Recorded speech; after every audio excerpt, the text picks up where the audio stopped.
valgus. Me oleme Jeesuse Kristuse tunnistajad.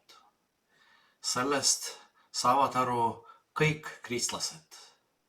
Aga kuidas tegelikult on? On ju niimoodi, et paljud katoliiklased mõtlevad, et usk on nende privaatne asi. Mina ja Jumal. Aga mis on väljaspool, see ei ole nii tähtis. Niimoodi ei ole. Kui ma panen küünla vaka alla, näiteks voodi alla, see üldse ei tähenda, et on rohkem valgust minu jaoks. Kuigi võime mõelda niimoodi, et kui on ruum väike ja väike küünal, siis on nagu rohkem valgust minu jaoks võrreldes sellega, kui ruum on suur. Niimoodi ei ole. Kui ma panen küünla vaka alla, siis ka see ei tähenda ainult seda, et teised inimesed ei näe seda küünalt. See tähendab, et see küünal, see valgus kustub ära.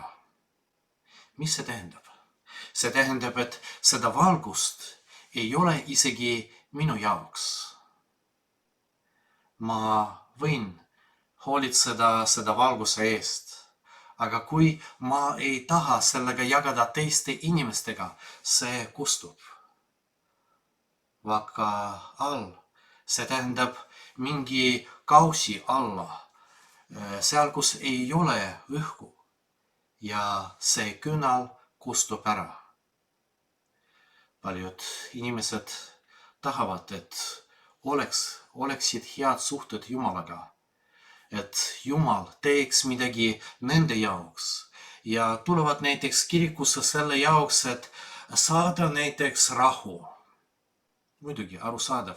Ja paljude inimestega me niimoodi rääkisime, et elu on nii raske, et seal väljaspool on nii palju erinevaid muresid, siis ainukene koht, kus inimene võib puhata, taastada oma jõudu, on kirik.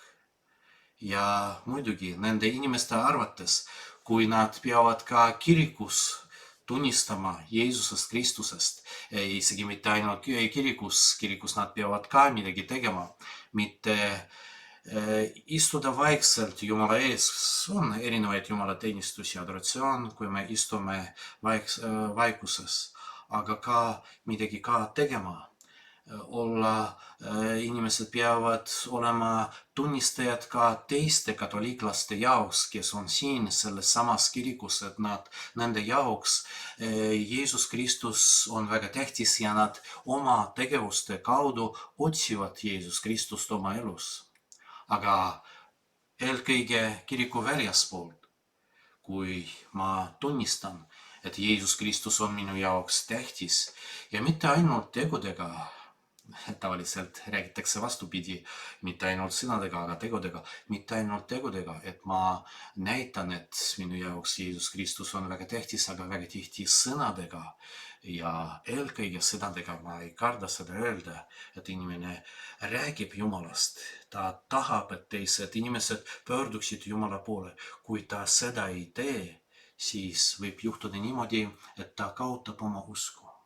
Ja muidugi selles olukorras ma võin käia kirikus, ma võin palvetada, aga minu ees on mingi vale Jumal, kellega mul on hea, kes annab mulle rahu, aga kes ei ole see tõeline Jumal, kes on väga nõudlik, kes tahab, et me teeksime koos tööd temaga. Mõtiskleme selle üle. Kas oli vähemalt nädala jooksul midagi, tänu millele teised inimesed nähes, missugune mina olen inimene, mida ma teen, millest ma räägin, ülistaksid Jumalat? Kas ma olen see valgus, kes peab olema selles maailmas?